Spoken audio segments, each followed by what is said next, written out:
Hello and welcome to an Inov-8 Trailfly 270-G V2 shoe review. I tested these for the first time in the arc of Attrition. Stay tuned to see how I got on.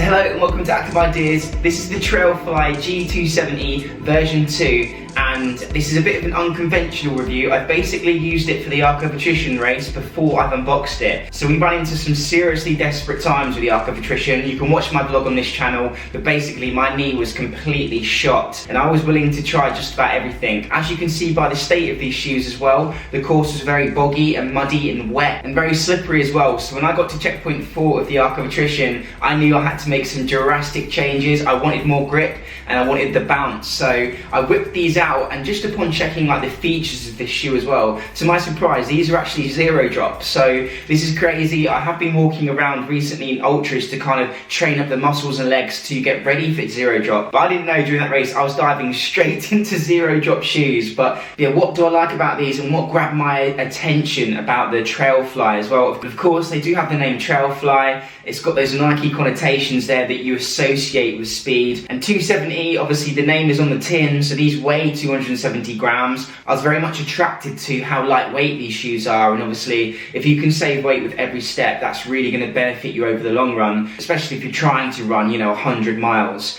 What else have I really liked about Inov-8? I've heard a lot about their graphene soles and obviously the durability that Inov-8 are trying to go for. I've watched a few podcasts, I believe either with their CEOs or designers, but talking about them trying to improve the durability of their shoes. And what you're getting with this version 2 pair of shoes is added durability. So these are meant to be 25% more durable than their first version in the upper. But having that awesome durable sole in the graphene grip was really nice to kind of have and give me confidence to like put them on for the race and take a massive risk. You can see the mud dropping off of them here. Also, that grip is coming with 4mm lugs. Now 4mm isn't the biggest lugs in the world, but I put these on because of the grip. I knew that that graphene grip was exactly what I was looking for on those wet slippery trails of the Cornwall coastal path. As I said, you are getting a zero drop pair of shoes here.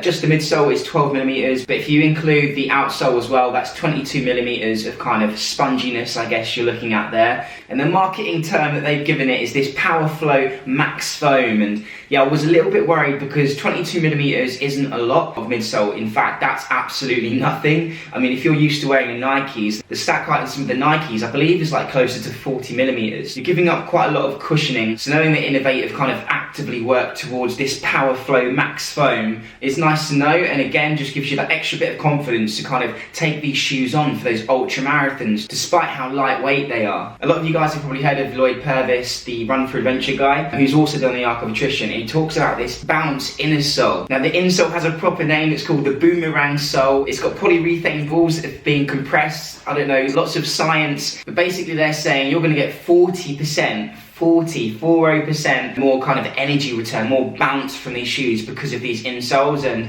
as I said, that Mr. Run for Adventure raves about them as well. So I was really excited to try that for the Arc of Attrition. I think the last thing to touch on as well, again, with taking a risk, you should never do this, like mid-race, mid-ultra race, chuck on a pair of shoes that you've not really researched too much, never worn in training, literally got them out of the box to complete those final 30 or 40 miles, whatever it was. But Inov-8 is saying these have the grade 5 fitting. So yeah, that's to do with kind of how restrictive and kind of tight that toe box is. So grade 1 is kind of like super performance, not much room in the toe box. Grade 5 is that spacious, almost ultra-light toe box space, and I think that's why when I put these shoes on, they just instantly felt comfortable. I would say grade 5 definitely isn't as wide as my Lone Peak 7s, for example. I've got them both in my true to size. Lone Peak 7s, size 9. These Inov-8 270-V2s in size 9. Just a little bit less room in these. They're not screaming from the rooftops pretending to be a barefoot shoe. They're just offering you, a little bit more room in the toe box, which is really welcomed when you're taking on these long endurance events. Your feet are going to swell, your feet are going to expand,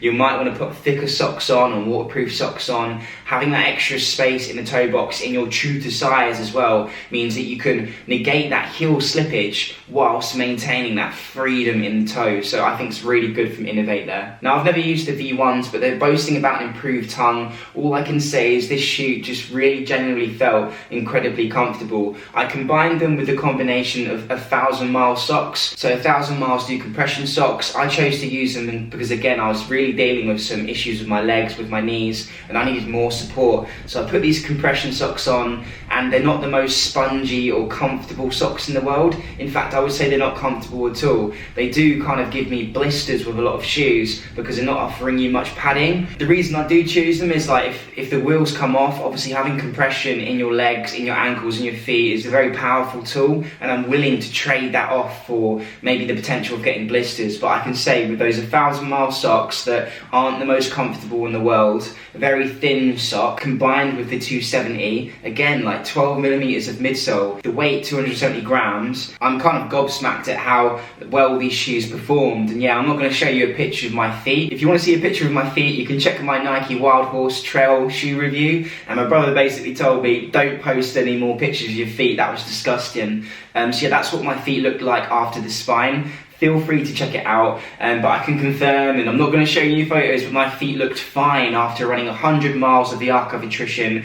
No kind of serious issues with blisters, and in fact, when wearing those Nikes that I've just mentioned there, I was starting to experience some pain in my toenails and getting a bit worried that I might lose my first toenail. I might get my first black toenail, but it didn't happen because I switched into the Inov-8s. Inov-8 are also saying that these 4 overlay strips on the upper, they're on both sides of the shoe, are just offering you a little bit more support. You know when you've got that extra stitching in a sock, a little bit like how that would work for the upper. Yeah, and in terms of cushioning and breathability, there's lots of padding in the heel, which is fantastic. The upper had no issues with that in terms of getting a good lockdown with the lacing and that feeling comfortable. The cushioning is good, and there doesn't feel like there's any need for extra cushioning. I didn't have any issues with the heel cup, can rave about that. The thermoregulation as well, so with the Arc of Attrition, you're being exposed to lots of rain, you're being exposed to lots of wind, and oddly for us this year, and luckily, lots of sun as well. So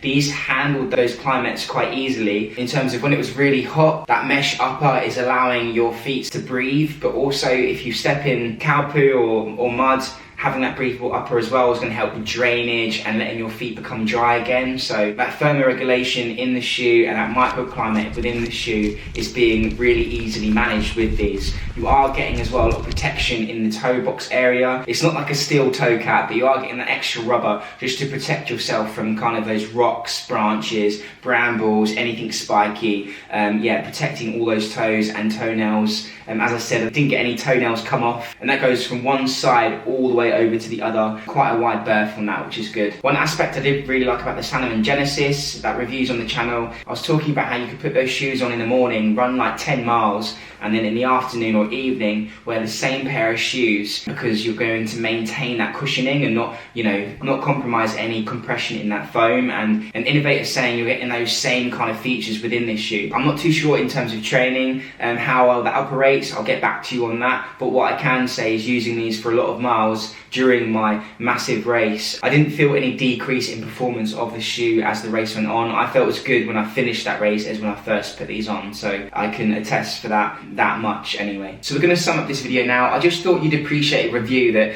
you know, I haven't been sent these shoes by Inov-8. I've bought these with my own money, and you know, look at the mud on the table. Like, I'm not trying to like drip feed you any like marketing or anything. I've literally put these on as a complete risk and could have jeopardized my race, and I had a lot of people kind of dot watching me. Took a massive risk with these and it's really paid off. So genuinely, my honest thoughts that these are a fantastic shoe. What do I like about them? I recommend them because they are lightweight, they are comfortable. Inov-8 is saying they're durable. I'm just going to have to believe that. I've done less than 100 miles on these shoes, and I will do a full review video on these shoes soon, so stay tuned. But they are feeling durable. The grip as well, I can vouch for that, was fantastic on those wet and slippery trails. I was so happy to finally get these on, get out of my Nikes and just stop twisting my ankle every 2 seconds. These were protecting my feet. Now, are they the perfect shoe? The only complaint that I can have, I guess, is that when I put these on and I was suffering with my knees and stuff like that and grip, I did kind of feel that pavement coming through. So I believe it was St. Ives checkpoint that I put these on, and after you leave St. Ives, there's probably what feels like 8 to 10 miles worth of like just road where you're just like running through the towns and on actual hard packs like tarmac and pavement, and I could start to feel that come through when the footing was a little bit harder than I would have liked, and it was starting to worry me. But once I got into the trails, they just come into their own. That bounce inner sole you really can feel. The lightweightness, I never at any point felt sluggishness. So yeah, they're a fantastic shoe, and I know Inov-8 do other shoes, so if you're looking for more cushioning, and maybe if you're doing ultras and you're back of the pack like I am, I know Inov-8 have got like the Trailfly 280s, 300s, there's lots of Trailflies now, so yeah, maybe I could have changed the shoe I got, but yeah, this shoe particularly, not the most amount of cushioning, and that might be a reason not to choose them for these really long endurance events, especially if you're running on pavement. But they did come onto their own once I hit those sand dunes, the dunes of doom, and heading up those slippery trails in pitch black darkness, heading towards the end of the arc of attrition. They just really kept me flying, and it got to a point when I got some sugar in me. Like I said, I've been suffering with my knee for like 30-40 miles. I put these shoes on, ate some sweets, and I started to fly. I really did start to trail fly, and I think a lot of that had to do with nutrition, hydration, and mentally as well. Psychologically, I knew I was approaching that finish line, but these shoes didn't hold me back. I really did start to claw back that time that I'd lost throughout that whole race and really finish strong. So yeah, this shoe gets a thumbs up from me. I highly recommend. If you're looking for that full review, I'm definitely going to be using these in training, giving them a clean and all that good stuff.